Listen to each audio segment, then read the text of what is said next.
Abul Hasan Sumnun bin Abdullah Hamzah Al-Hawash, salah seorang sahabat Sari As-Sakoti, dijuluki sebagai si pencinta.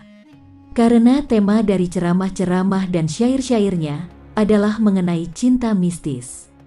Sumnun didakwa oleh Gulam Al-Halil. Ia meninggal kira-kira 300 Hijriah, bertepatan tahun 913 Masehi.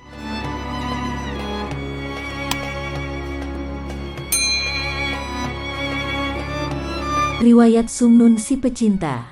Sumnun dijuluki sebagai si pencinta, walaupun ia sendiri menjuluki dirinya sebagai Sumnun pendusta.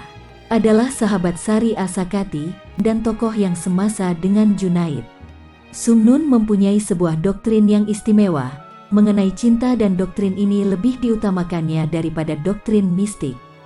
Jadi berlawanan sekali dengan pandangan mayoritas tokoh-tokoh sufi. Ketika Sumnun memberi ceramah mengenai cinta, dari angkasa meluncur seekor burung dan hinggap di atas kepalanya. Kemudian pindah ke tangannya dan setelah itu ke dadanya.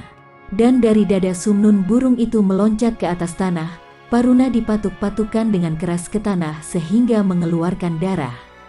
Sesaat kemudian burung itu kehabisan tenaga dan mati.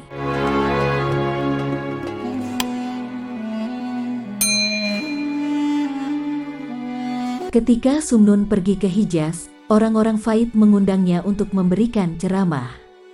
Sumnun naik ke atas mimbar, hendak berkhotbah.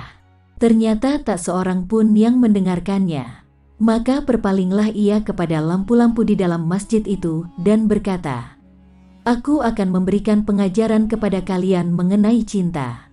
Seketika itu juga, lampu-lampu saling berbenturan dan hancur berantakan.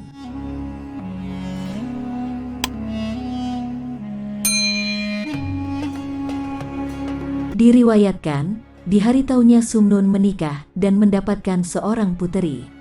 Ketika si puteri berusia 3 tahun, Sumnun sangat sayang kepadanya.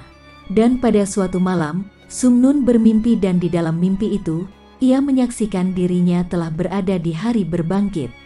Ia menyaksikan, untuk setiap golongan ditegakkan sebuah panji. Salah satu di antara panji-panji tersebut sedemikian gemerlapnya, sehingga menerangi padang-padang surgawi. Golongan apakah yang memiliki panji ini? Sumnun bertanya. Golongan yang dikatakan Allah. Dia mencintai mereka, dan mereka mencintai dia. Maksudnya golongan pencinta. Sumnun menyelinap ke tengah orang-orang yang berteduh di bawah panji itu. Tetapi salah seorang di antara mereka mendorongnya keluar. "Mengapa engkau mengusirku?" Sumnun berteriak. "Karena panji ini adalah panji para pencinta, sedang engkau bukan seorang pencinta." "Aku bukan seorang pencinta," teriak Sumnun. "Bukankah orang-orang menjulukiku sebagai Sumnun sang pencinta, dan Allah Maha mengetahui apa-apa yang terkandung di dalam hatiku ini." "Sumnun, dahulu engkau memang seorang pencinta, tetapi sejak hatimu lebih cenderung kepada anakmu itu, namamu telah dihapus dari daftar para pencinta." Sumnun kaget mendengar jawaban itu. Di dalam mimpi, Sumnun memohon ampunan kepada Allah. "Ya Allah, jika karena anakku aku akan tergelincir, tunjukilah aku jalan yang baik." Ketika Sumnun terbangun, terdengarlah suara gaduh. Anak itu terjatuh dari atas loteng dan mati.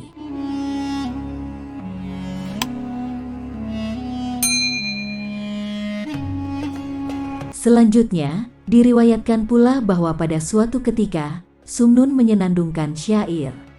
"Tidak ada kebahagiaan bagiku, kecuali di dalam dirimu. Jadi, jika engkau menghendaki, ujilah aku." Sesaat itu juga, saluran kencingnya tersumbat. Maka dikunjunginyalah sekolah demi sekolah. Dan kepada anak-anak murid ia berpesan, "Berdoalah untuk pamanmu sang pendusta ini, semoga Allah menyembuhkannya kembali." Sumnun dan Gulam Halil.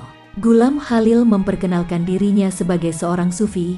Kepada khalifah ia menukar keselamatan yang kekal abadi dengan kenikmatan-kenikmatan duniawi. Di depan khalifah ia selalu menfitnah para sufi dengan maksud agar mereka dihukum buang, sehingga tak seorang pun memperoleh hikmah dari ajaran-ajaran mereka. Dengan demikian, ia memperoleh kekuasaan yang tidak tercela. Ketika Sumnun dewasa, kemasyhuran namanya tersebar kemana-mana. Namun, Ghulam Khalil sering membuatnya menderita dan senantiasa mencari-cari kesempatan untuk dapat memfitnah Sumnun. Pada suatu ketika, seorang wanita kaya datang menyerahkan dirinya kepada Sumnun. "Lamarlah aku," si wanita berkata kepada Sumnun. Sumnun menolak. Wanita itu mengadukan halnya kepada Junaid dan meminta Junaid sebagai mewakilinya untuk membujuk Sumnun supaya mau menikahinya. Tetapi Junaid malah memarahinya dan mengusirnya. Wanita itu pergi menghadap Ghulam Khalil dan menjelek-jelekkan Sumnun. Ghulam Khalil sangat senang hatinya dan hal itu segera disampaikannya kepada Khalifah. Khalifah memberikan perintah agar Sumnun dihukum panjung. Algojo telah dipanggil, dan ketika Khalifah hendak memerintahkan penggal, tiba-tiba ia menjadi bisu, tak dapat berkata-kata. Lidahnya keluh menyumbat tenggorokannya. Malam harinya ia bermimpi, dan di dalam mimpi itu, ia mendengar suara yang berkata kepadanya, "Kerajaanmu tergantung kepada hidup Sumnun."